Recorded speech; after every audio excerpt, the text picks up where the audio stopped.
साथियों, मैं पूजा शुक्ला लगातार आपके साथ बनी हुई हूँ। एक बार फिर विश्वरंग के इस कलात्मक सफर पर आइए आगे बढ़ते हैं। हम आपकी मुलाकात करवा रहे हैं हिंदी कथा के दो लेखकों से, चित्रा मुद्गल और अशोक कुमार पांडे। साथियों, हम सब जानते हैं कि हिंदी कथा की शिखर लेखिका हैं चित्रा मुद्गल। कहानी, उपन्यास के अलावा उनका वैचारिक लेखन अत्यंत महत्वपूर्ण है। उनके साथ ही आप सुनेंगे युवा लेखक अशोक कुमार पांडे को। मित्रों, तो जब हम अपने आदर्श लेखक से मिलना चाहते हैं, उसके लेखन की दुनिया में जाना चाहते हैं, उसके किरदारों से हम लोग जब रूबरू होते हैं तो बहुत सारे सवाल, बहुत सारी जिज्ञासाएं हमारे मन में आती हैं। चित्रा जी न सिर्फ लेखन में बल्कि अन्य कलाओं में भी बहुत ही सिद्धस्त हैं, जैसे पेंटिंग है, डांस है। वैचारिक रूप से आपने उनकी कई किताबें उनकी आई हैं। जब कलाओं की दुनिया से वो इतना संबंध रखती हैं, गहरा संबंध रखती हैं, तो मैं जानना चाहती हूँ चित्रा जी, ये जो विश्वरंग अंतर कलाओं को लेकर एक वैश्विक स्तर का, अंतर्राष्ट्रीय स्तर का ये आयोजन हुआ है, तो इसकी जो परिकल्पना थी और इसमें शामिल होकर ये दुनिया भर के रंग, सुंदर रंग जो आपको दिखाई दे रहे हैं, क्या एक लेखक होने के नाते आपका मन इसको किस रूप में देखता है? सच कहूँ मैं मेरी आवाज़ बहुत मीठी है, लेकिन कर्कश हो गई है। तो अक्सर क्या होता है, साहित्यकार साहित्य की दुनिया में रहते हुए बिल्कुल एक अलग दुनिया में रह रहा है, ऐसा महसूस होता है। संगीत, नाटक, शिल्प और संगीत के जो कार्यक्रम होते हैं, उन कलात्मक कार्यक्रमों से उसका कोई विशेष नाता नहीं रहता है। नाटक विधा में तो फिर भी कहीं न कहीं वो जुड़ा हुआ है। और लेकिन मैंने देखा कि शास्त्रीय संगीत के कार्यक्रमों की उपस्थिति में लेखक अक्सर अनुपस्थित रहते हैं। नृत्य के जो उत्सव होते हैं, दिल्ली जैसे शहर में, जाड़े में बहुत से उत्सव होते हैं, लेकिन लोग असंपर्क से रहते हैं।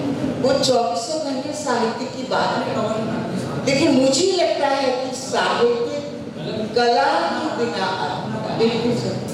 आप तथ्यों को, यथार्थ को जीवन में भोग सकते हैं, उससे टकरा सकते हैं, उससे टकराते हुए, उसको देखते हुए उसके सामाजिक कारणों, अव्यक्त सामाजिक कारणों को खोज सकते हैं और उससे उपजी जो विसंगतियाँ, उनकी संगीतियों से आप उनको महसूस करते हुए ये मान सकते हैं कि समाज से भिड़ने की कहाँ ज़रूरत।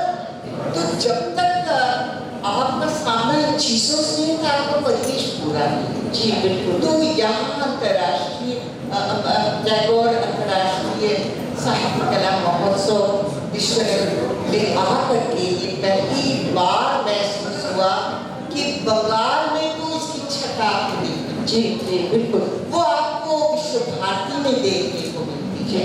वहाँ फागुन आता है तो आपको होली का ऐसा लगता है, और सावन आता है तो आसमान से झीसियाँ आपको होने लगती है। लेकिन आपको किसी शहर में ये चीज़ नहीं है। जी बहुत। लेकिन विश्वरंग में भोपाल की राजधानी, मध्य प्रदेश की राजधानी भोपाल वो निर्मित कर दिया, उससे वो हाथों से परिचय कराना है। तो चित्रा जी, मैं जानना चाहती हूँ, बार बार मन करता है जैसे बचपन में लौटते हैं ना, मैं जैसे बचपन में लौटकर अच्छा लगता है, वैसे ही मुझे लगता है एक लेखक को अपनी पहली रचना की जो रचना प्रक्रिया है उसके बारे में बताने में बहुत अच्छा लगता होगा।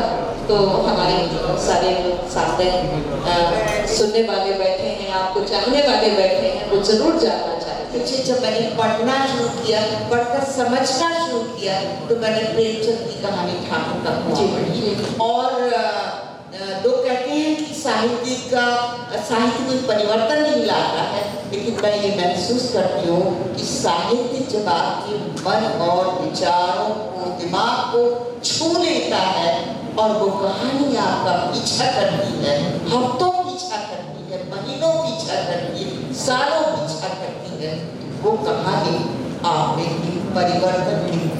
क्या बात है, बहुत बड़ी बात है। और साहित्य मैं कहना चाहती प्रेमचंद ठाकुर का हुआ ने ही मुझे जब हिंदी हाई स्कूल घाटकोपर में कहानी प्रतियोगिता में कहानी लिखने के लिए मुझे कहा गया, मैंने कहा कैसे लिखूं, तो बोले कौन सी कहानी अच्छी लगती है।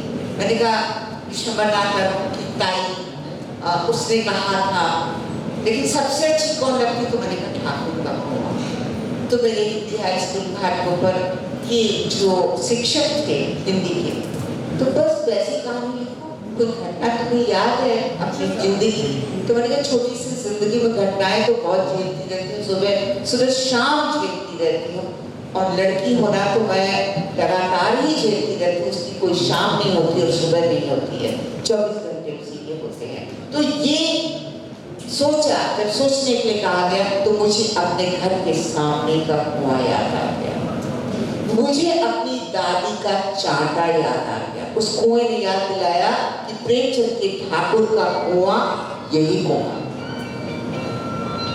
और ये गांव की जो सहकारिता है उसमें कहते हैं आत्मीय संबंध, भले जात बिरादरी की दूरी हो लेकिन आत्मीय संबंध जो है रिश्तों में होते हैं और माने जाते हैं। लेकिन जब मुझे कहानी लिखने का कहा गया तो मैंने कहा ठाकुर का कुआं तो प्रेमचंद ने लिखा, अब मैं क्या लिखूं, तो मैंने डोमिन का कहानी लिखी। तो इस तरह प्रेमचंद की कहानी ठाकुर का कुआं पढ़ के मैंने अपनी पहली कहानी डोमिन का की लिखी, जिसको पुरस्कार मिला कक्षा 7 हिंदी हाई स्कूल घाटकोपर की पत्रिका अर्चना में वो कहानी छपी। तो जैसा आपने सुना, एक लेखक बनने के पीछे की जो दुनिया, जो तकलीफ है, जो सवाल है, उन सवालों से गुजरते हुए जब आप लिखना शुरू किया था आपने, और बहुत सारे सवाल ऐसे उठाए जाते थे कि स्त्री कथाकार केवल मध्यम वर्गीय जीवन पर लिख रहे हैं, केवल परिवार पर लिख रहे हैं, फिर उसके बाद एक स्त्री विमर्श का दौर चला। वो कौन सा समय था जब आपको लगा कि ये स्त्री विमर्श और ये जो संकीर्ण दायरे हैं उनसे ऊपर उठकर केवल एक मनुष्य मात्र के जीवन को लेकर आपको अपनी लेखनी चलानी है? और उसके बाद जब आवा आता है, गिलीगड्डू आता है और नाला सुपारा आता है, ये जमीन आती है, तो वो कौन सा क्षण था जब आपको लगा कि इन विमर्शों से परे जो संपूर्ण मनुष्यता है, जो संघर्ष है, जो यथार्थ है, उसके साथ एक लेखक को खड़ा होना चाहिए? पहले तो उनका जी मैं ये बता दूं कि स्त्री विमर्श 86 में जब हंस का पहला अंक आया यादव जी, तो 10 साल तक तो हंस का मूवमेंट इवेंट था।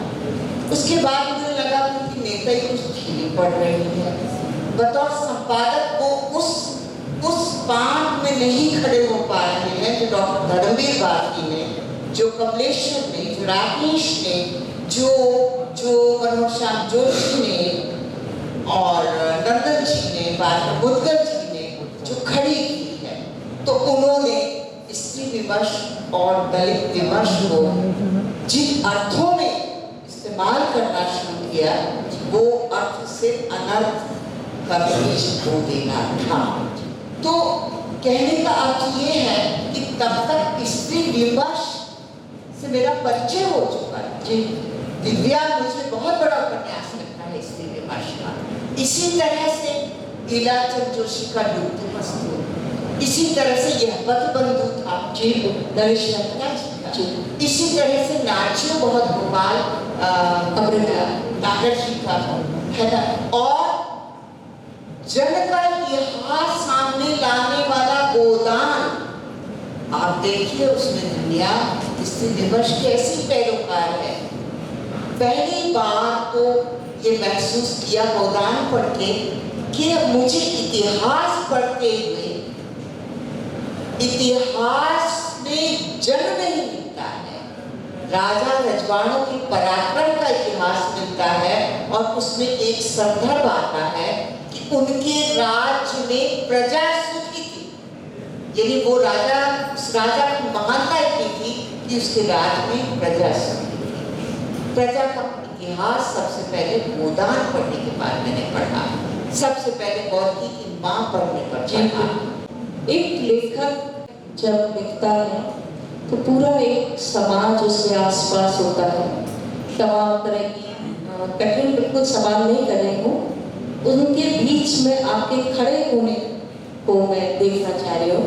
तमाम तरह के संघ हैं, विचारधाराएं। संघ से मतलब मेरा जो लेखक संघ है, विचारधाराएं हैं, आलोचना के तमाम स्तंभ हैं, सारी चीजें हैं। और ऐसे में जब इस तरह की चीजें उठती हैं तब चित्रा मुद्गल अपनी आवाज के साथ बहुत ही निर्भीकता के साथ, निडरता के साथ, ईमानदारी के साथ खड़ी नजर आती है। तो वो एक देखिए ताकत है या इंसान होने का आपका एक दायित्व तो है। जो लेखक विचारधाराएं आती है, दर्शन, बड़े बड़े दार्शनिक आते रहते हैं, उनसे मिलता रहता है। लेखक के एक बेहतर इंसान के रूप में जब तक अपनी कल्पना नहीं करता है, वो एक बेहतर समाज की कल्पना को जामा नहीं करना सकता जी। तो उसका प्रतिरोध ही उसको वो जामा प्रदान करता है कि बेहतर मनुष्य पैदा किए बिना समाज में कोई भी लेखक सामाजिक सरोकारों की बात नहीं कर सकता। पार्वती पत्नी की कहानियां तो ठीक है जी, वो लेकिन पत्नी भी एक बेहतर मनुष्य होने की कामना करने लगती है। वो अपने दिल को गिरवी करके ही रखती थी, दिमाग तो गिरवी ही था उसका। लेकिन आज स्त्री भी ये शिक्षित होकर के, शिक्षा के माध्यम से, आत्मनिर्भरता के माध्यम से, आत्म सोच के माध्यम से और हर वक्त ये मानकर चलने का कि उसके भी कुछ सरोकार घर परिवार तक तो है, जो वो है, वो उन दायित्वों को बहुत अच्छे से निभा सकती है। लेकिन जब तक वो अपने बच्चों को बेहतर इंसान नहीं बनाएगी, उनमें प्रतिरोध की शक्ति इंजेक्ट नहीं करेगी, वो बेहतर नागरिक नहीं बन सकती। वो बच्चे अपने घर में अपनी बहन की सुरक्षा खोजेंगे, लेकिन सड़क पर निकलेंगे तो दूसरे बहनों को छेड़ेंगे। तो औरत का कर्तव्य है, स्त्री विमर्श सब तक अधूरा है और स्त्री की आत्मनिर्भरता अधूरी है, स्त्री की जागरूकता अधूरी है, अवेयरनेस अधूरी है। आप हम सबकी आइकॉन हैं। हम लोगों ने जब पढ़ना शुरू किया तो एक चित्रा मुद्गल का बहुत ही खूबसूरत देख के चेहरा आंखों में बस जाता था। हमारी पीढ़ी की आप आइकॉन हैं, आपके आइकॉन कौन है? मेरे प्रिय लेखकों में अगर मैं सच कहूँ तो मेरी जिंदगी में पथ प्रदर्शक की भूमिका जिन लेखकों की बनी वो है प्रेमचंद, वो है गौरी, तो और अमला लागर, भारती जी, अंधा युग जिस वक्त भारती जी ने लिखा, मैंने सोचा आजादी के बाद के भारत की नब्ज पर अगर किसने उंगली रखी है तो वो अंधा युग है। वो युग कभी समाप्त नहीं हुआ, महाभारत कभी समाप्त नहीं होगा जब तक हम अंधे युग को फिर पैदा करते रहेंगे, पैदा न भी करें, सींचते रहेंगे, उसे पनपने देंगे। तो मुझे लगता है कि भारती जी को कभी कोई भूल नहीं सकता है। और मुझे लगता है साहित्य आप पूरी समाज से मिलवाता है। मैं रूस कभी नहीं गई थी, गौरव की माँ पढ़ते पढ़े जाना कि रूस भूगोल में जो एक रूस है और एक मास्को है, एक साइबेरिया है, लेकिन वहाँ की मौसमों की जानकारी भूगोल दे रहा है, उनकी धरती के एरिया की जानकारी दे रहा है, लेकिन वहाँ का समाज कैसा है वो साहित्य बता रहा है। साहित्य को जानकर आप सारी दुनिया को जान सकते हैं। साहित्य को जो अपने पास रखता है सारी बुनियाद नाम करता है। बहुत बहुत धन्यवाद चित्रा जी।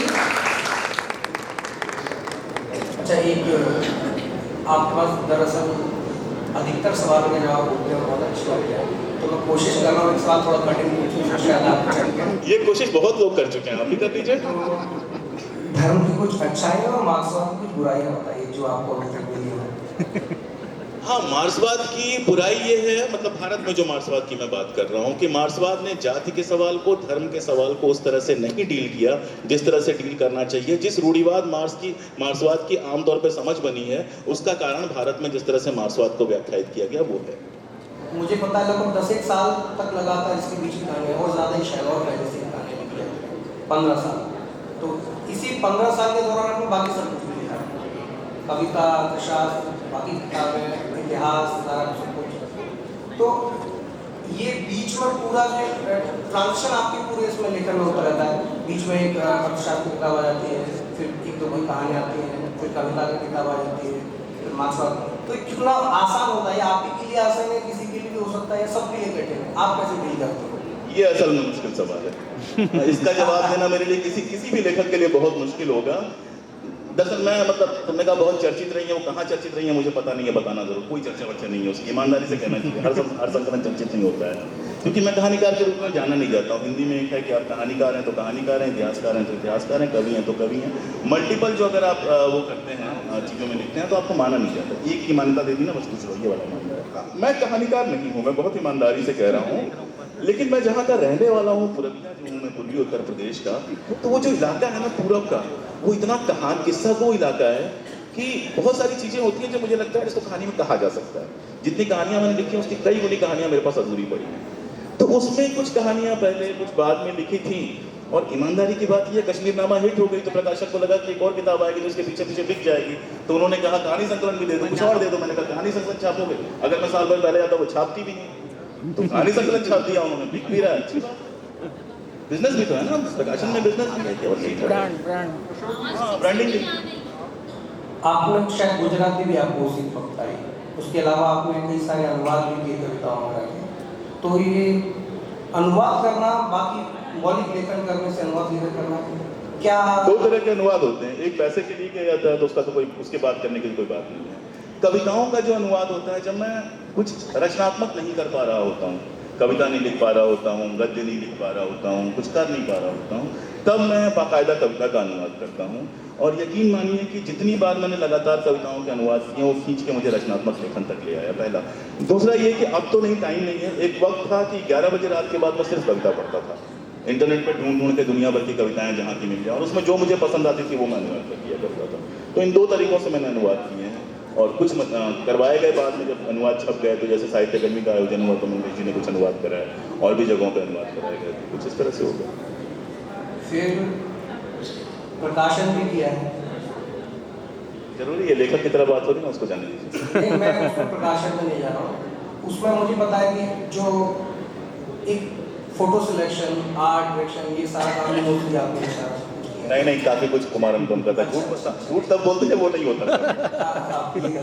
देखा मैंने उनको। कुमार अनुपम बहुत अच्छे पेंटर हैं, तो और हम लोगों ने जब शुरू किया तो साथ में थे, तो हम लोगों ने मिलकर बहुत सारे कवर्स फाइनल किए। बाद में ये जरूर हुआ कि मुझे एक कवर का सेंस आ गया, तो बिना उनके भी कुछ कवर मैंने फाइनल करा। लेकिन हाँ, तो इससे जुड़ा सवाल जो बेसिकली था कि ये सारी चीज़ों के साथ साथ आपकी खुद की किताब को भी टाइटल्स बड़े मजेदार होते हैं, आपने प्रकाशन में भी होते हैं। ये उसका टाइटल चुनना भी क्या कोई कला है, या फिर इसका कोई मार्केटिंग स्ट्रेटजी होती है, या क्या होता है? पता नहीं, मुझे नहीं पता है। जैसे लगभग अनामंत्रित का बिल्कुल ऐसे ही बैठे बैठे आ गया था। प्रलय में लय जितना मुझे मैंने रात को 1 बजे, मुझे याद है, ये कविता पूरी की और गिरिराज को सुनाई, और गिरिराज ने मुझसे कहा कि ये शीर्षक होगा प्रलय में लय जितना। तो चीज़ें हो जाती हैं। मुझे लगता है कि बहुत सप्रयास मैंने कुछ किया है, और जब इतने साल तक आप लिखते हैं तो कुछ कलाएं तो अपने आप आ जाती हैं। सब थोड़ा सीखना पड़ता है अलग से। और इतिहास और संस्कृत सुजाता ने रखा, तो जो सबसे महत्वपूर्ण किताब है उसका शीर्षक तो मैंने रखा ही नहीं है, उसका ज़्यादा फायदा हो गया। अच्छा, आपकी सबसे पहले कश्मीर से जो आपका इंट्रोडक्शन था, उस पर एक कविता आई थी, कश्मीर जुलाई के कुछ कश्मीर, और वो मुझे व्यक्तिगत रूप से बहुत पसंद है, कई सारे लोगों को। तो मुझे लगता है शायद वो ही आपका पहला परिचय था कश्मीर, या उसके? हाँ, मतलब उसके पहले मैंने 2 किताबें पढ़ी थी, लेकिन कश्मीर में घूमने गया था केंद्र सरकार एलटीसी दे रही थी, कश्मीर के लिए हवाई जहाज़ का टिकट दे रही थी, तो हम लोग कश्मीर पहुंच गए थे। और वहाँ आर्मी के एक मित्र थे हमारे, तो हम लोग आर्मी कैंटोनमेंट में ठहरे थे और उनके साथ घूम रहे थे। तो जो ड्राइवर थे हमारे, उनसे बातें थोड़ी बहुत हो पाती थी। हालांकि आर्मी के गेस्ट से वो भी बहुत बात नहीं करते हैं, लेकिन थोड़ा मुझसे खुल गए थे। फिर वो अपने गाँव ले गए, कुछ ऐसी जगहों पर ले गए जहाँ आमतौर पर टूरिस्ट नहीं जाते हैं, और कुछ और लोगों से उन्होंने मिलवाया। तो इतना मेरे समझ में आया कि जितना मैं कश्मीर को जानता हूँ उससे तो बहुत ज़्यादा अलग है कश्मीर। तो एयरपोर्ट पे गुलशन डिपो की, अब तो है नहीं, गुलशन बुक डिपो की एक दुकान हुआ करती थी, तो वहाँ से 5-7 किताबें मैंने ऐसे ही खरीदी। और ख़रीदने के बाद मैंने सोचा था कि एक ट्रैक लिखूंगा 100-150 पेज का हिंदी में, जैसे मार्क्सवाद के मुझको सिद्धांत है, कि लोगों को मोटा मोटी कश्मीर के बारे में मालूम हो जाए। लेकिन 2 चीज़ें हुई, एक तो हिंदी में कोई किताब थी नहीं पहले, और दूसरा जब पढ़ना शुरू किया तो मालूम हुआ वो इतिहास इतना एक दूसरे से जुड़ा हुआ है कि आप छोड़ देंगे, पीछे की बात नहीं करेंगे या बहुत शार्ट में कर देंगे और पहले से कुछ है नहीं, तो आप और कंफ्यूज करेंगे। तो इसलिए फिर वो चला लंबा। तो वहाँ से लेके फिर आपका जो कश्मीर से तारतम्य बना, उसके बाद कश्मीर नामा लगभग 464 पेज की पूरी किताब, जिसमें शायद 4-5 साल आपको लगा रिसर्च लगा। तो एक कविता से लेकर यहाँ तक मतलब ऐसा क्या उससे भी पहले मेरी एक कविता है, अगर लगभग नामांतरित याद कीजिए तो एक कविता है, ये किन हाथों में पत्थर है। हाँ। जब पत्थरबाजी का पहला आया था तो ये किन हाथों में पत्थर है, और बहुत तीखी कविता है। मैं किस रास्ते से उन तक पहुंचूं, कैसे उन्हें बेगाना कह दूं, जो सपने उनकी आंख में, जो आज़ादी के सपने जो उनकी आंख में, वो मेरी आंख में जिस तरह से लंबी कविता थी। तो वो शुद्ध रूप से ज्ञान की कविता थी कि आप अखबार पढ़ते हो, आप वो पढ़ते हो, सेंसिटाइज होते हो और आप पहली बार लिखते हो, इसलिए वो बड़ी असर्टिव है। जब आपके पास अज्ञान होता है, ज्ञान ज़्यादा नहीं होता है, तो आप बड़े असर्टिव होते हो। लेकिन जब मैंने कश्मीर जुलाई के कुछ दृश्य लिखा तो उसका नाम रखा कश्मीर जुलाई के कुछ दृश्य, क्योंकि मेरे पास कुछ टुकड़े टुकड़े में दृश्य थे। मेरे समझ में आ रहा था कि पूरी पिक्चर मेरे पास नहीं। तो आप देखोगे 5-6-7 खंडों में वो छोटे छोटे दृश्य हैं। अगर महाराज भाई लिखेंगे तो इनका अपना एक स्टेट होगा, निदा भाई लिखेंगे तो इनका अपना एक स्टेट होगा, क्योंकि ये वहाँ के हैं, इन्होंने दुख झेला है, इन्होंने पीड़ा झेली है। मैं तो एक बाहरी हूँ, मैं एक पर्यवेक्षक था, तो मेरा अपना पहले से कोई स्टेक नहीं था, मेरे पास कोई अंतिम हल नहीं था, और मेरा कोई पक्ष नहीं था कि मुझे इनके पक्ष में लिखना है, इनके खिलाफ लिखना है। मैं गया, पढ़ता गया, जहाँ मुझे लगा कि नहीं यार ये तो गड़बड़ है, तो फिर पढ़ने का तरीका क्या था, एक किताब खरीदी, उसमें बिबिलियो में देखा 40 किताबें हैं, 40 किताबें वो मंगवा ली, फिर पढ़ा। तो ऐसे करते करते एक मोटी पिक्चर मेरे सामने बनी, और वो मोटी पिक्चर जैसी थी, इसीलिए आप देखोगे कश्मीर नामा में मैं बिल्कुल असर्टिव नहीं हूँ। मैंने जो कुछ कहा है किसी और के हवाले से कहा, मैंने कुछ जजमेंट नहीं दी।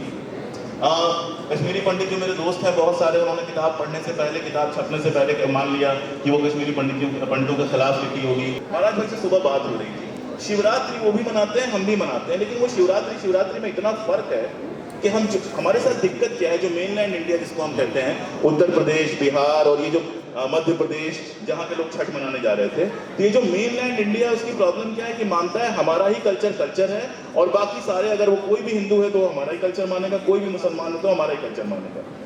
कश्मीर एक बिल्कुल अलग आइडेंटिटी है, बिल्कुल अलग कल्चर है, हमारे इतिहास से बहुत शानदार और बहुत मजबूत इतिहास है। आप बताइए, हमारे पास इतिहास के स्रोत नहीं है, और कश्मीरी इतिहास का आप मुझे एक पीरियड बताइए, मैं 15 किताबें बताऊंगा, इतने स्रोत हैं। राज तरंगिणी, नीलमत पुराण और राज तरंगिणी के बाद के क्रम में 3 और राज तरंगिणियां, और क्या क्या नहीं है। तो हमसे ज्यादा रिच है वो, हमसे ज्यादा शानदार वहां का कल्चर है, और हमसे बहुत बेहतर लोग हैं, और वो इतना हमने उलझा दिया है। और हमारी दिक्कत ये है कि हम असर्टिव बहुत, हम तुरंत कहते हैं हमें पता है इसका सोल्यूशन क्या है। नहीं, बिल्कुल बेकार की बात है। मैं तो चाहता हूँ कि कम से कम 15-20 कश्मीर पर लोग रिसर्च करें हिंदी में, और 15-20 किताबें आए, तब जाके हिंदी के पाठक के पास एक सही दृश्य सामने आ पाएगा कि कश्मीर क्या है। आपने कश्मीर नामा पूरे तैयार किया, आपने प्रकाशक को दिया, तो क्या उस बीच में कुछ ऐसे भी एलिमेंट्स हैं जो आपने निकाले उसमें से, किसी के कहने पे या खुद से कुछ ऐसे एलिमेंट्स रहे उसके अंदर? देखिए, मैंने तो नहीं निकाले, क्योंकि मेरे प्रकाशक ने ऐसा कुछ कहा नहीं, लेकिन मैं बहुत खुश होता अगर हिंदी के पास ऐसे संपादक होते, हिंदी प्रकाशकों के पास, जो वाकई लेखकों से बहस करते कि देखिए ये वाला इलाका सही नहीं है, इसको जरा ठीक कर लीजिए, यहाँ पे आप बिखर गई है आपकी भाषा, यहाँ पर थोड़े उर्दू के शब्द होंगे तो बेहतर होंगे, या ये वाला इतिहास जरा चेक कीजिए। ये हिंदी में बड़े से बड़े प्रकाशकों के यहाँ हालत ये है कि खुद ही कुछ पढ़े लिखे लोग नहीं है, मतलब मैं इस मामले में बहुत लकी हूँ कि राजपाल प्रकाशन की जो मीरा जौहरी जी हैं बेहद पढ़ी लिखी और जहीन महिला है। मैं इसलिए नहीं कह रहा हूँ कि मेरी प्रकाशक है, मेरी अगली किताब राजकमल से आ रही है, तो मतलब कोई व्यक्ति वाला मामला नहीं है, लेकिन मैं वाकई लकी हूँ, या राजपाल से जो लोग छपते हैं कि वो कम से कम सारी पांडुलिपियाँ पढ़ती हैं। हिंदी में संपादक है कहाँ महाराज, पत्रिकाओं में संपादक नहीं है, जिनका संपादक में नाम आता है उनका बस इतना काम होता है, अशोक भाई एक भेज दीजिए जल्दी, फलाना भाई जल्दी कविता भेज दीजिए, और उसको कलेक्ट किया और छाप दिया। हिंदी में संपादक की जो संस्था है उसका लोग एक भयानक कारण है कि आप उपन्यासों में, कहानियों में, कविताओं तक में भाषा की त्रुटि देखते हैं, ग्रामर की त्रुटि देखते हैं। ममता जी बैठी हुई हैं, जिन संपादकों के हाथों छपे हैं ये लोग, मतलब हमारी किस्मत होती, काश हम भी छपे होते तो हमारी भाषा थोड़ी और बेहतर हो जाती। तो आपकी कहानियाँ, कविताएं पढ़ते हुए एक रचनात्मक ऊर्जा मिलती है। अलग अलग लोगों को देखा है हमने, 2006-7 का नौलेखन भरी कथा से लेकर अभी तक कश्मीर। एक सवाल जो सीधा सीधा ये है कि इस देश के राष्ट्रपति शासन लगा देना चाहिए, अब वो मिलिट्री शासन हो गया, तो अगली बार अगर वो कहानी प्रकाशित होगी तो क्या शीर्षक देंगे उसको? वो कहानी एब्सर्ड कहानी है, अगर आपने पढ़ी ही है तो वो कहानी पूरी तरह से एब्सर्ड कहानी है, और शीर्षक एब्सर्ड नहीं हो पा रहा था। राष्ट्रपति शासन वाकई होता है, मिलिट्री शासन जैसी कोई चीज होती नहीं है, वो एब्सर्ड टर्म है। तो जब मैं फाइनल कर रहा था उस किताब को, और चूंकि वही शीर्षक में जाना था, तो मुझे लगा कि नहीं यार, इस शीर्षक में थोड़ा बदलाव हो सकता है, इसको अगर इसको पूरी तरह से एब्सर्ड करना है तो इसके शीर्षक को भी एब्सर्ड होना पड़ेगा। तो मैंने इसलिए उस शीर्षक को एब्सर्ड किया। रचनाकार को बदल जाना नहीं, जरूरी नहीं है कितना आप मानते हैं ये तय होगा। जैसे मान लीजिए मुझे वो लाल कवर नहीं चाहिए था तो मैं मना कर देता कि राजपाल से नहीं छपूंगा, कहीं और से छपूंगा। मुझे वो लाल कवर ठीक ठाक लगा, ठीक है जाने दो, जहां नहीं लगता वहां मैं भिड़ जाता। लेकिन एक बात है कि मतलब मैं प्रकाशक का किसी पक्ष नहीं ले रहा हूँ, लेकिन प्रकाशक को भी गाली, देखो दिल्ली और प्रकाशक ये दो चीजें हैं जिनको गाली देने का हिंदी में ट्रेंड है, और इन दोनों के बिना किसी का काम नहीं चलता है। तो प्रकाशक पैसे लगाता है भाई, आप सोचिए, आप उन प्रकाशकों की सोचिए जो 25,000 रुपए लेके छाप रहे हैं, जिनको आप यहाँ कल सेलिब्रेट कर रहे थे, उनके प्रकाशक वो हैं जो 80,000 रुपए मांगते हैं किताब छापने के, और कहते हैं कि आपको हम बेस्ट सेलर बना देंगे। तो मेरी प्रकाशक ने मुझे रॉयल्टी भी दी, मेरे नखरे भी बर्दाश्त करती है वो, मतलब मैं चिल्लाता भी कई बार हूँ, इतना सब कुछ हुआ, अच्छी खासी मुझे रॉयल्टी दी है, और मेरी किताब भी बेच रही है, बेस्ट सेलर भी हो गई वो किताब। तो अगर थोड़ा बहुत वो करेंगे तो मैं बर्दाश्त कर लूंगा, क्या दिक्कत है? कई बार होता है कि आप अपने अनुभवों को एक समष्टि सबके अनुभवों से जोड़ लेते हैं, जो आपने बोला पूरे उत्तर प्रदेश के सवर्ण, ब्राह्मण और जो अच्छी स्थिति वाली बात, तो उसको थोड़ा सा खोलेंगे क्या क्या अच्छी चीजें, जो सुविधाएं। देखिए, जैसे मैं बताऊं, जैसे मैं पूर्वी उत्तर प्रदेश का ब्राह्मण हूँ, तो ब्राह्मण घर में पैदा हुआ, तो पहली बात, जाति का कोई दंश या भेदभाव का कोई दंश मुझे कभी जीवन में नहीं झेलना पड़ा। आर्थिक स्थिति पिताजी की ठीक ठाक थी, प्रोफेसर थे, तो आर्थिक कोई समस्या नहीं झेलनी पड़ी, हॉस्टल में रहते हुए मैं ठीक ठाक जीवन जी। मुझे कभी अपनी जगह से उस तरह से उखड़ना नहीं पड़ा। मैं बाहर निकला तो मैं अपने मन से निकला, मुझे किसी ने कभी उखाड़ा नहीं। मुझे किसी कश्मीरी पंडित की तरह रातों रात अपना बैग पैक करके 1.5 कमरे का मकान में नहीं जाना। मुझे किसी कश्मीरी मुसलमान की तरह अपनी रातें ऐसे नहीं बितानी पड़ी कि एक कोई थपथपाहट जो हो रही है, वो थपथपाहट जो है आखिरी थपथपाहट हो सकती है, कोई चलने वाली गोली मेरे सीने में लग सकती है। तो मैं इस सेंस में कह रहा था कि वो जो पीड़ाएं हैं, या मतलब मैं देश के किसी भी हिस्से में चला जाऊं, मुझे आराम से मकान मिल जाएगा। मैं गोरखपुर चला जाऊं, मैं मुंबई चला जाऊं, दिल्ली चला जाऊं, सरकारी नौकरी में है, पांडे हैं, कोई पूछता ही नहीं, तुरंत मकान दे देते हैं। और अगर एक मुसलमान नॉनवेज नहीं भी खाता है, एक दलित नॉनवेज नहीं भी खाता है, मैं जबरदस्त नॉनवेज खाता हूँ, लेकिन मुझे कोई दिक्कत नहीं होती। लेकिन एक दलित नॉनवेज नहीं भी खाता है, एक दलित सरकारी नौकरी में भी है, या एक महिला जो अकेले रह रही है, सिंगल लेडी है, वो जब लेने जाती है, या एक कश्मीरी जब आता है वो मकान लेता है, तो उसको जो झेलना पड़ता है भारत में, वो मुझे नहीं झेलना पड़ता है। बस मेरे कहने का अर्थ ये था, बाकी पीड़ा के बिना जीवन कहाँ होता है। और जो खामोशी है वो बहुत भयानक है। 9 लाख आर्मी के सामने, अभी जैसे मैं बहुत उछल के बोल रहा हूँ, बड़ी बड़ी बातें कर रहा हूँ, अगर 500 आर्मी वाले यहाँ खड़े हो जाएं तो मैं तो क्या, यहाँ कोई नहीं बोलेगा, सब चुप हो जाएंगे। तो जो 9 लाख आर्मी जहां पर है, जहां पर इतना रोज अपमान अलग अलग तरीके से किया जा रहा है, जहां सब कुछ कर दिया गया है, वहां वो गुस्सा जो है वो खामोशी में पल रहा है। वो किस रूप में फटेगा कोई नहीं जानता। मैं नहीं चाहता हूं फटे, लेकिन मैं जानता हूं फटेगा। इससे बड़ी विडंबना मेरे समझ में नहीं आती।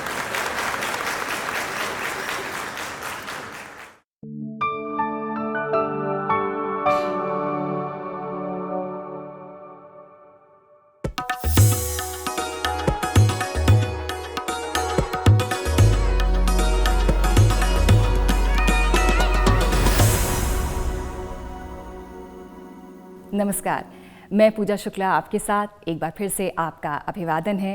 इस सेशन में 2 अत्यंत चर्चित गद्यकार हमारे साथ, ममता कालिया और गीतांजलि श्री। 2 पीढ़ियों की आवाज़, समय एक ही है और नहीं भी। विषय जुदा, निगाह अलग अलग, तो एकल गायन क्या है? आइए जानते हैं कि स्वर कहाँ मिल रहे हैं।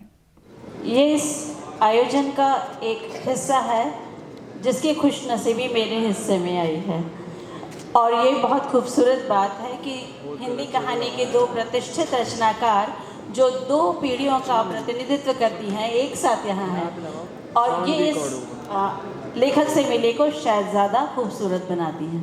कि शुरुआती जो दिन थे वो अलग अलग शहरों में बीते और अलग अलग जगहों पे आप रहीं, तो क्या इसने आपके लेखन को, यानी मैं सीधे सीधे कहूँ कि घुमक्कड़ी जो है या अलग अलग जगहों पे जाना लेखन में मदद करता है, या आप इसे किस तरह देखती हैं? तो ये सवाल पूछ रही हैं तो मैं कहूँगी हाँ ज़रूर। मेरे जीवन में कि घुमक्कड़ी, मेरे पिताजी सरकारी अफसर थे तो उनका तबादला होता था जगह जगह, और ज़्यादातर उत्तर प्रदेश में मेरा बचपन बीता है। और मुझे लगता है कि जिस पीढ़ी की मैं हूँ, मैं इस घुमक्कड़ी के कारण बच गई कि हिंदी भी साथ साथ मुझको विरासत में मिलती रही, क्योंकि मैं छोटे शहरों में, यूपी के छोटे शहरों में, मेरे पिताजी का तबादला छोटे बड़े शहरों में होता रहा, तो स्कूल में अंग्रेज़ी सीखती थी, लेकिन मेरे चारों ओर से मैं हिंदी तरह तरह से उठाती रही।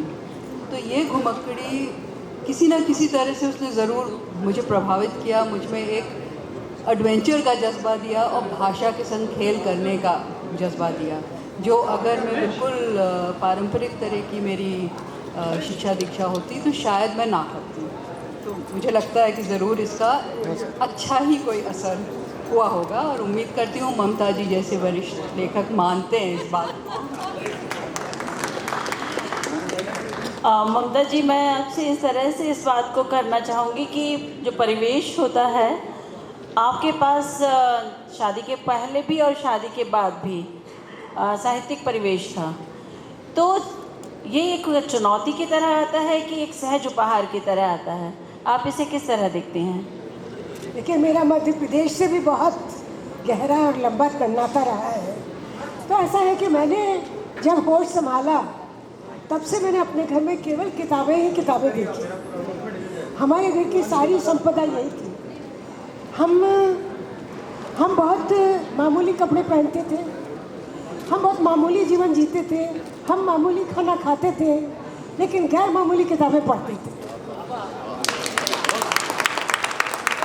और बचपन में जो चीज़ें मुझे समझ नहीं आती थी वो मेरे पापा, मैं पिता को पापा कहती थी, वो पापा के द्वारा मेरे ऊपर डाल दी जाती थी कि मैं शाम को ऑफिस से आऊँगा तो पूछूँगा, तुम गांधी जी की सत्य के प्रयोग के 50 पन्ने पढ़कर रखो, नेहरू जी की आत्मकथा पढ़कर, मेरी कहानी के 20 पन्ने पढ़कर याद करो, मैं आकर पूछूंगा। और सितम ये कि आकर वो भूलते नहीं थे, वो पूछते थे। तो आप सोच सकते कि मेरे कैसे पिता थे। माँ मेरी बिल्कुल विलोम थी, वो घर के कामों में लगी रहती थी और वो खींचती थी, क्योंकि मुझे घर के काम में कोई दिलचस्पी नहीं थी। तो एक तरह से मेरे लिए लिखना एकमात्र विकल्प था, और ये बहुत पहले तय हो गया कि मैं थोड़ा बहुत लिखूंगी, क्योंकि ऐसा था कि मैं और कुछ नहीं कर सकती थी, और शायद जो और कुछ नहीं कर सकता वो लेखक बन जाता है। क्योंकि देखिए, मेरी बड़ी बहन थी, तो बहुत अच्छा नाच करती थी मिनटों में। ऐसे आज आपने स्टेज पे देखा, अरे ये तो कोई बात ही नहीं, वो 2-2, 3-3 घंटे कथक के तोड़े दिखाया करती थी, और उसकी बड़ी वाहवाही होती थी। क्या वाडिया कॉलेज पुणे हो, क्रिश्चियन कॉलेज इंदौर हो, चाहे कहीं पर भी हो, उज्जैन का माधव कॉलेज हो, हर जगह वो वाहवाही बटोरती थी। वो बहुत अच्छा अभिनय करती थी, वो बहुत अच्छा गा लेती थी, वो कोई भी काम, योगा भी कर लेती थी, सब कुछ कर लेती थी। अब मेरे पास ऐसा कोई हुनर नहीं था, और 2 ही बहनें थीं।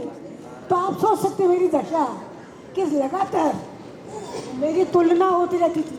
अब मुझे सबसे खराब जीवन में शब्द लगता है तो तुलना। क्या आपकी तुलना, अरे भाई हम क्या तराजू में डालने वाले मेंढक हैं? हम तो उसमें से उछल के गिरने वाले मेंढक हैं। हमारी तुलना कौन करेगा? तो हम अपने मामूलीपन में बड़े मगन थे। हम रोज मार खाते थे घर में, और रोज बाद में शाम के समय कुछ ना कुछ लिखा करते थे। ऐसी बातें लिखा करते थे जो किसी की समझ नहीं आती थी। एक बार मैंने लिखा, मम्मी बहुत ख़राब है, इनके दोनों कान पकड़ के ऐंठने चाहिए। और वो मेरा कॉपी कहीं पापा के हाथ में पड़ गई। उन्होंने कहा, ये तुमने क्या लिखा है? मैंने कहा, हमने लिखा, हमें एक दिन मार पड़ी थी इसलिए हमने लिखा। तो मुझे लगता है ये सभी कुछ शुरुआतें रही होंगी। और फिर धीरे धीरे जब मैं इंदौर पहुंची, तब वहाँ पर वातावरण में साहित्य था। तो मैं ये बहुत ही निसंकोच तरीके से बड़े गर्व से कहती हूँ कि मध्य प्रदेश ने मुझे कहानीकार, कवि और लेखक बनाया। सबसे पहले जागरण के रविवासरीय संस्करण में अपनी कविता भेज दी, प्रयोगवादी प्रियतम। हाँ, वो छप गई, घर में किसी को पता नहीं था। अचानक उन्हें पता चला भाई ममता अग्रवाल तो लिखने लगी है। तो हमारे घर में चीज़ों को बहुत ही सहजता से लिया जाता था। ना तो कभी किसी ने बड़े चलो वाला उत्साह दिया है, और ना कभी किसी ने कहा कि चुप रहो। तो ये बड़ा अच्छा रहा। माँ तो अनभिज्ञ की 3 बातों से, पढ़ी लिखी थी, पंजाब मैट्रिक थी, घर में सरिता वरिता पढ़ा करती थी वो, लेकिन वो उनका कोई दखल नहीं था इन बातों में। सारा घर हमारा पापा ओरिएंटेड था। तो अच्छा था वो, क्योंकि पापा मेरे हीरो भी थे और बाद में वो मेरे आलोचक भी थे। मुझे जहाँ तक जानकारी है कि पहले आप अंग्रेजी कविताओं से शुरुआत हुई है और फिर कथा साहित्य की तरफ बढ़ गई, ऐसा? नहीं, देखिए, अंग्रेजी तो पढ़नी थी क्योंकि बेरोजगारी से बचना था। कविता में लिखती थी, लेकिन मैं अपनी पढ़ाई पर दुरुस्त रहती थी। और मैंने लगातार ये कोशिश की कि मैं ऐसा पढ़ लूँ कि लोग मुझे आकर सिलेक्ट करें, मुझे जाकर गिड़गिड़ाना ना पड़े। और मैंने वो जीवन बनाया। मेरा अगला सवाल गीतांजलि श्री जी से, और लगभग इसी तरह का एक सवाल है कि नाटक ने आपकी कहानी और उपन्यास में बहुत मदद की है, दिखता है ऐसा। पर मैं चाहती हूँ कि हमारे पाठकों को ये पता चले कि जब आप 2 विधाओं से जुड़े होते हैं या 2 भाषाओं से जुड़े रहते हैं, इस तरह की चीज़ें जब होती हैं, तो नाटक ने आपको किस तरह कहानी में, उपन्यास लिखने में मदद की? नाटक मेरे जीवन में बाद में आया, शुरू में नहीं।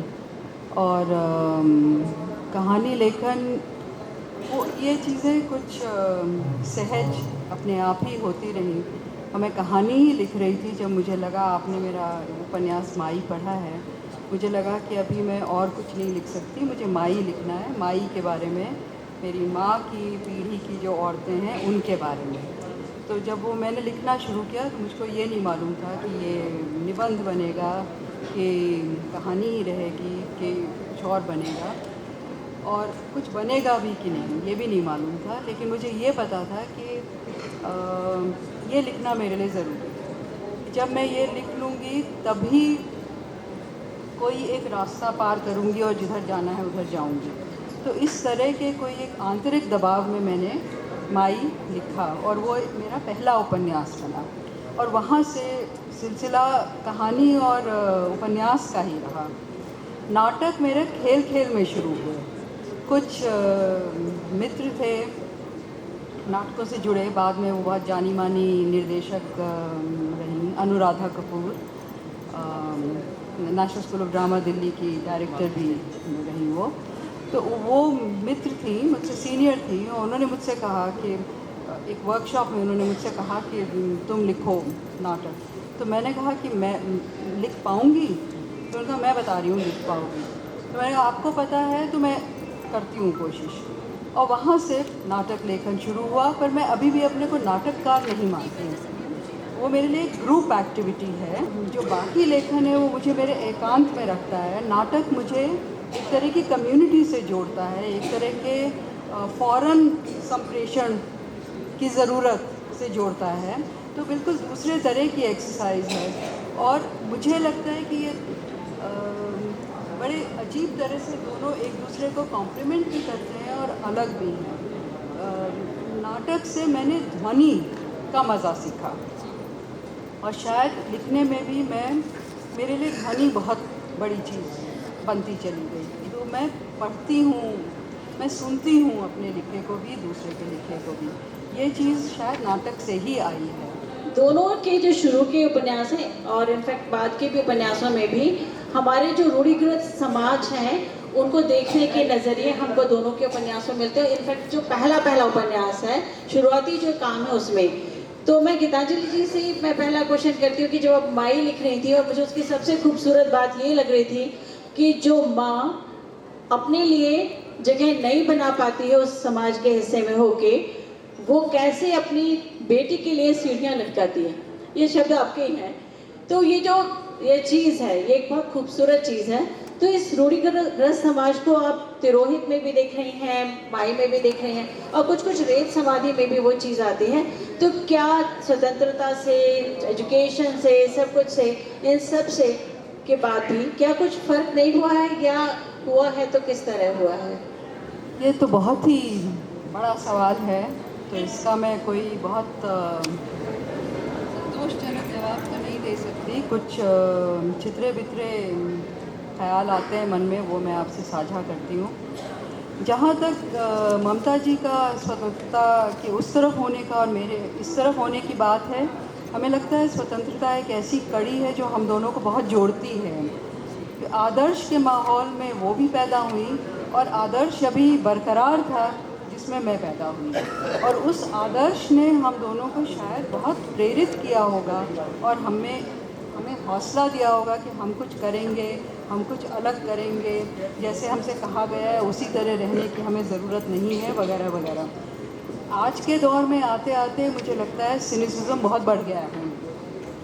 थोड़े अफसोस की भी बात है, आज उस तरह से आदर्श मतलब ज़रूर होगा, होनहार युवक अभी भी हैं और वो हम कभी नहीं छोड़ेंगे, उम्मीद कभी नहीं छोड़ेंगे, लेकिन हमारे वक्त में ये बिल्कुल इसका बोलबाला था। हम तो जुटे हुए थे कि हम बदलेंगे सब कुछ अपने जीवन में, समाज में, हम तो करेंगे ही करेंगे। ज़रूर हम आगे भी बढ़े हैं, जैसे स्त्री के मामले में बहुत सी बातें आगे भी हुई हैं, लेकिन माई इसी के बारे में है कि हम बहुत आसानी से समझ लेते हैं कि ये एक लीनियर जर्नी है और हम आगे बढ़े हैं, और बहुत माने में हम शायद नहीं बढ़े हैं आगे, और शायद हमसे पहले वाली औरतों ने कुछ अपनी ज़िंदगी में कर लिया था जो हमसे कहीं ज़्यादा मजबूत अपने लिए जगह उन्होंने बना ली। तो इसको कोई सरलीकरण की तरह से ना लिया जाए। ममता जी से सवाल कि ममता जी ने उस समय जब कौमारी का मिथक बहुत जोर से घूसा मारने जैसा था, उस समय उन्होंने बेघर लिखा, और बेघर होना दो तरह से था। वो आज के वक्त में जब ममता जी ने ये उपन्यास लिखा था, उस समय और आज के समय में मुझे बहुत तकलीफ़ के साथ कहना पड़ रहा है कि आज के ज़माने में नकली यौन झिल्ली बनाने का व्यापार बहुत तेज़ी से चल रहा है, और बार बार लड़कियां जाती हैं। व्यापार भी बहुत बड़ा है और क्यों भी बहुत बड़ी है। देखिए, बेघर जब मैंने लिखा, मेरे दिमाग में केवल एक तो चरित्र थे और एक तो घटनाएं थी। वो घटनाएं ऐसी थी मैं पूरी समझी नहीं थी। वो मेरी माँ को कोई अपनी ट्रेजेडी लड़की बता रही थी। ये 1970 के दिन थे जब मैंने बेघर लिखा। मैं बम्बई में एसएनडीटी यूनिवर्सिटी के हॉस्टल में थी। शाम के समय सारी लड़कियां अपने अपने बॉयफ्रेंड के साथ घूमने चली जाती थी। मैं ना तो अविवाहित थी और ना मैं परित्यक्त थी, तो मेरे पास बॉयफ्रेंड की कमी थी, कोई समय नहीं बीतता था मेरा। तो मैंने एक दिन रवि से पूछा, रविंद्र कालिया से पूछा फ़ोन पे एसटीडी कॉल से। मैंने कहा भाई मैं बड़ी बोर होती हूँ, सारा हॉस्टल खाली होता, क्या करूँ? उन्होंने कहा तुम नॉवल लिखो।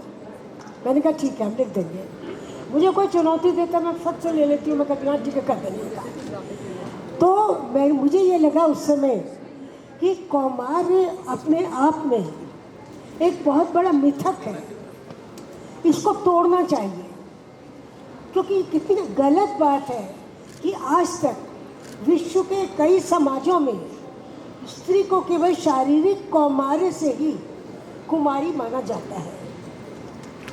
बेघर में मैंने यही दिखाया है कि वो उस लड़की से प्रेम करता है, परमजीत नायक, और वो उसको लेकर अपने ऑफिस में जाता है, घर भी नहीं।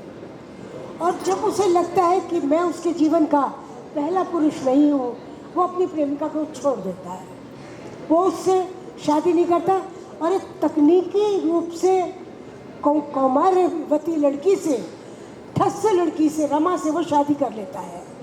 तकनीकी रूप से वो एक सफल पति बनता है, लेकिन हृदय से वो बेघर हो जाता है। और ना जाने कितनी ऐसी शादियाँ होती हैं जहाँ केवल पवित्रता के लिए लोग अपना जीवन कुर्बान कर देते हैं।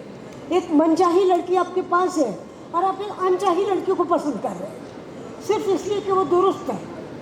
तो ये जो मिथक है कौमार्य को लेकर, और इसका मतलब ये नहीं होता, अगर मान लीजिए और एक लड़का जब एक लड़की से ये प्रपोज करता है कि लेट स्लीप टुगेदर, कहीं वो भी वही काम कर रहा है जो उससे पहले किसी लड़के ने उसको प्रपोज किया होगा।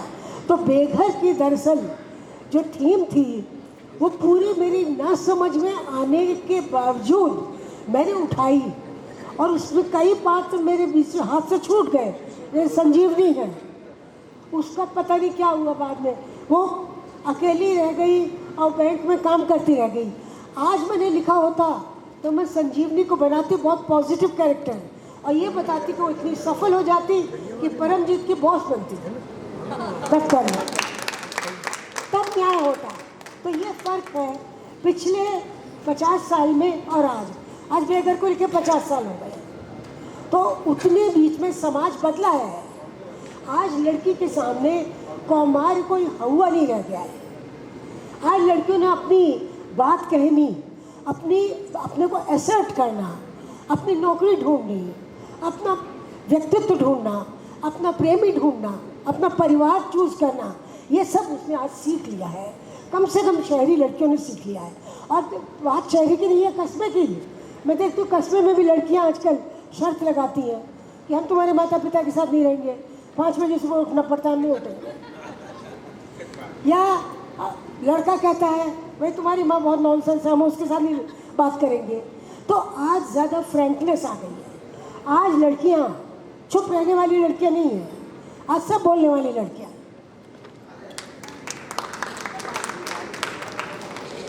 मेरा अगला सवाल गीतांजलि जी से, और मैं तिरोहित को लेकर कुछ बात आपसे करना चाहूँगी कि तिरोहित की जो दुनिया है वो एक रूढ़िकृत समाज है जिसमें बंद दीवारों में औरतें रहती हैं। तो क्या बंद दीवारों में रहने वाली औरतों के पास कोई गुंजाइश होती है खुली सांसों के लिए? तिरोहित के बहाने मैं आपसे ये सवाल करना चाहती हूँ। आपने सवाल पूछा पर जवाब भी दे दिया। तो छत तो हमेशा होती है, और खुली छत और छत के ऊपर सिर्फ आसमान। तो इसका किताब में भी है, और जब अंग्रेज़ी में इसका ट्रांसलेशन हुआ तो वो तिरोहित के लिए उनको कोई सही इक्विवेलेंट शब्द नहीं मिल रहा था, और मैंने ही सुझाया एक दूसरा टाइटल जो बहुत सबको पसंद आया था, वो था the roof beneath their feet. इसके पहले, माफ़ करिएगा थोड़ा इधर उधर जाऊंगी, पर इसके पहले मैंने एक बहुत ही ज़्यादा गंभीर होकर, बहुत ज़्यादा चिंताग्रस्त होकर एक उपन्यास लिखा था, हमारा शहर उस बरस, जो सांप्रदायिकता को लेकर था।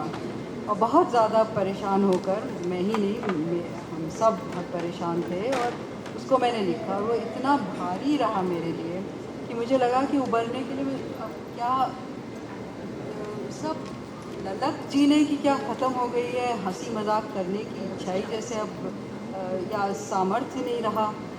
तो कुछ खिलवाड़ से शुरू हुआ तिरोहित, और हुआ ऐसे कि जो खासकर उत्तर भारत, पर शायद दक्षिण में भी ऐसे ही है, जो पुराने मोहल्ले आप लोग सब जानते हैं कि घर बहुत पास पास हैं या एक ही छत के नीचे बहुत से घर हैं। तो मुझे जिस चीज़ ने प्रेरित किया वो इसी इमेज ने, कि छत एक है और नीचे बहुत से घर हैं, और घरों में बहुत ही रूढ़िग्रस्त, बहुत ही हो सकता है कट्टर समाज और उसके नियम कानून चल रहे हैं। लेकिन छत पे कौन किसी को रोक सकता है। तो इश्कबाजियाँ भी छत पर होती हैं, कोई इधर से निकल कर, कोई उधर से चढ़कर, अब कौन किसको कहाँ पकड़े वहाँ उस छत पे, वो पूरी दुनिया है वहाँ पर। तो बात यहाँ से मेरे मन में शुरू हुई और खेल खेल में आगे बढ़ी। पर इश्क आदमी औरत का इश्क नहीं था, ये दो लड़कियों की दोस्ती बन गई और उसको लेकर एक पूरा उपन्यास बना। और ज़रूर जब हम दमन तो है ही जीवन में, और कुछ कम्युनिटीज़, आज हमने ट्रांसजेंडर कम्युनिटी का देखा तो गज़ब का प्रोग्राम था वो। तो ऐसा दमन है कि आपने तो पूरी कम्युनिटीज़ को अदृश्य कर रखा है, दरकिनार कर रखा है, आपको पता ही नहीं है उनके बारे में कुछ। ये सब तो है ही, लेकिन हम हर कोई कितना भी दमित हो वो अपने रास्ते भी ढूंढ रहा है, बना रहा है। तो तिरोहित शायद इस बात को लेकर था कि वो छत पे निकल के आप उन्हें नहीं रोक सकते, वो जितने आगे, जितने ऊंचा उन्हें जाना है वो जाएंगे। मुझे बहुत मतलब धन्यवाद के भाव से वाली बात कहनी है कि आपके सारे के सारे जो उपन्यास हैं वो अतिक्रमण लांघते हुए, और कई लोगों ने जब आपके ऊपर लिखा तो इस तरह से टाइटल में ही दिया था कि अतिक्रमण लांघते हुए। तो माई से जो बात शुरू हुई थी वो अभी तक आई। मेरा अगला प्रश्न ममता जी से है। ममता जी, जो लेखक है कहते हैं कि दूर से समय को सूंघ लेता है, और जब मैंने दौड़ पढ़ा था तो मुझे नहीं समझ आया था कि ये जो दौड़ आप पकड़ रही हैं वो अंत में आज हम जहाँ खड़े हैं वहाँ जाएगी। तो मैं उसके बारे में जानना चाहूँगी कि आपने उस वक्त में इस वक्त को कैसे देखा। देखिए, दौड़ ऐसा है कि हम उस समय इलाहाबाद में थे और एक दौर था जब हमारे परिवार में भी और हमारे समस्त पड़ोसियों और मित्रों के परिवार में, परिचितों के परिवार में बच्चे बड़े हो रहे थे और बच्चों के करियर बनाने की चिंता माता पिता के ऊपर सवार थी। और मैंने ये देखा कि हर व्यक्ति ये चाहता था कि उसका बच्चा MBA में क्वालिफाई कर जाए, किसी तरह से वो MBA कर ले, क्योंकि अचानक बाज़ार ने आंखें खोली थी, बाज़ार विशाल हो गए थे, कॉरपोरेट सेक्टर में नौकरियां कई लाख की मिल रही थी, जबकि एक IAS की तनख्वाह उस ज़माने में मुश्किल से 40 से 45 हज़ार होती थी।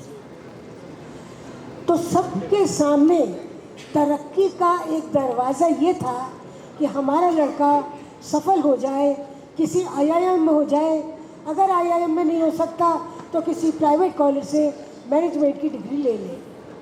तो मैंने देखा कि परिवार के परिवार, घर के घर खाली हो गए थे और सबके सब MBA करने में जुट गए थे, क्या लड़की क्या लड़के। वो समय तो बहुत अच्छा था, रोज़ अनाउंस होता था हमारे बच्चे को तो सोनी में नौकरी मिल गई, हमारे बच्चे को IBM में नौकरी मिल गई, हमारा बच्चा फिलिप्स में चला गया, हमारा बच्चा तो सोनी में काम करने लगा। इस तरह ना जाने कितनी खबरें आती रहती थी। बच्चे बड़ी तादाद में विदेश जा रहे थे। हमारे देश में ये ब्रेन ड्रेन की जो समस्या है ये आज ही की नहीं है, ये तो आज़ादी के बाद ही शुरू हो गई थी, जब हमने बेहतरी का एक भौतिक सपना देखा।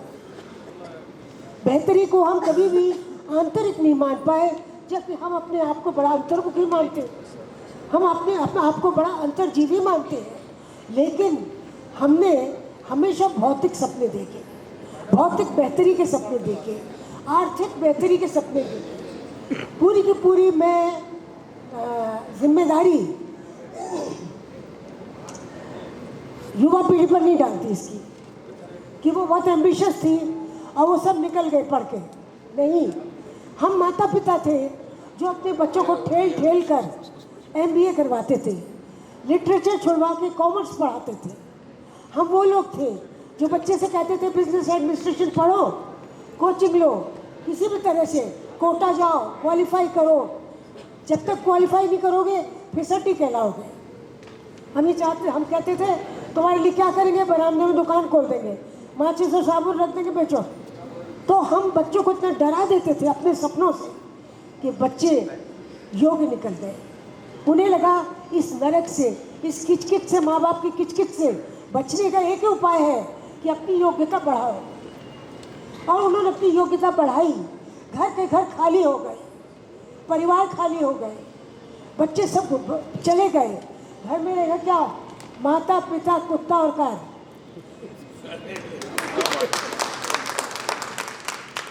तो ये सब देखकर मैंने जो खाली साए साए करते घर देखे, अपना भी घर देखा साए साए करता, तब मुझे लगा कि वाकई में एक बहुत बड़ी ये समस्या है, ये दौड़ है।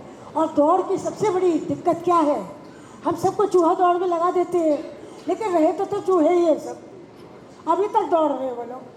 अब हालत ये है, उनकी दिक्कत ये है कॉर्पोरेट सेक्टर में कि अब वो एक और मैनेजमेंट करने चले जाते हैं पेंसिल्वेनिया यूनिवर्सिटी में कि हम लीडरशिप मैनेजमेंट करेंगे, उसके बाद एक सुपर लीडरशिप मैनेजमेंट करते हैं। यानी ये दौड़ कभी ख़त्म नहीं होती है। पढ़ाई भी चल रही है और कैरियर की चढ़ाई भी चल रही है। और ये कैरियर माइंडेडनेस जो है, हम आज कहते हैं, अब हालत ये हमारे ज़माने में ये कहा जाता था कि अरे कालिया तो कैरियरिस्ट बन गया है।